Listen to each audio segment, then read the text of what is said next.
give up on NFL quarterbacks way too easy. What's up? I'm Jordan Palmer, breaking down the top 3 throws of the week. With JP. High school, college, this is pro, this is number 3. For this one, let's go to SoFi Stadium down in Los Angeles, California. Quarterback's name is Geno Smith. You might have forgotten about him, but I haven't. They're up 17-14. Now earlier before this, DK Metcalf had been carted off the field, so now somebody else has got to step up, and in this case, it was Marquise Goodwin, a former teammate of mine with the Buffalo Bills.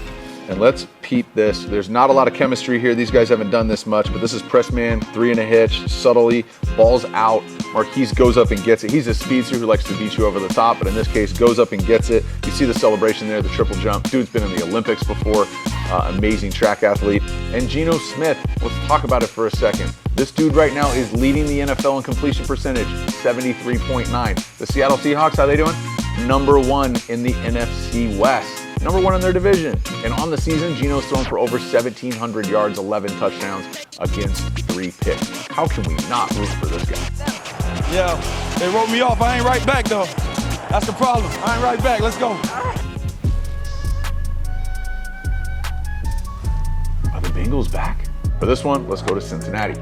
Now, the Bengals rolled the Falcons on Sunday, and they have rolled lately. They have won 4 of their last 5 after starting off a season that had everybody wondering if there was going to be a hangover from that Super Bowl appearance. Now, on Sunday, Joe threw for almost 500 yards, but it was this 32-yard pass that had me rewinding and watching over and over again. Let's take a peek at it. Now, for some reason, they saw a lot of man coverage on Sunday, and they know what to do versus that. Here's Jamar, they're on the 37-yard line. Joe, quick 3, really subtle, clean hitch. Great transition at the top. Drives this ball, not too much air, not too flat. And a lot of times, we want to see somebody bend it over their outside shoulder. In this case, Jamar got kind of squeezed at the sideline there, so you can't really widen him, you can't leave it inside.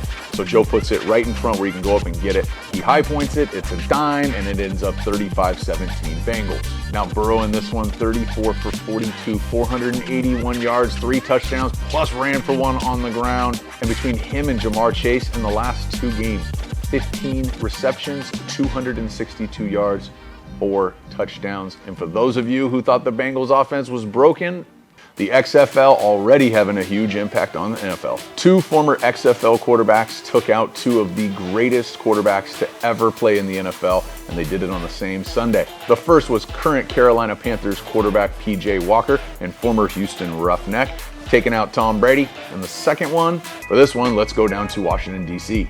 This is Packers at Commanders, and the quarterback is Taylor Heineke of the Washington Commanders. He is in for an injured Carson Wentz. Now, at this point in the game, the Commanders are up 2. Aaron Rodgers had just led a scoring drive, and it's 3rd and 9 with 2 minutes left in the game. So if they don't get this right here, they punt the ball back to Aaron Rodgers, who will be down 2 with 2 minutes left to go in the game, and we know how that story usually ends.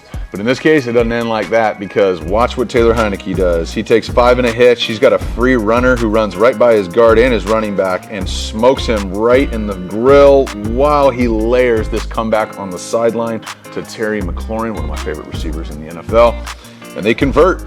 Not only do they convert, they end up running out the clock and winning this one 23-21. Taylor had 2 other throws that we actually considered for the list, and not just consider for the list, consider for the number 1 spot. This dude balled out to be able to take down Aaron Rodgers at home, and he did it a couple years removed from the XFL, being a backup, bouncing around, getting paid in Washington, and then coming off the bench for Carson Wentz.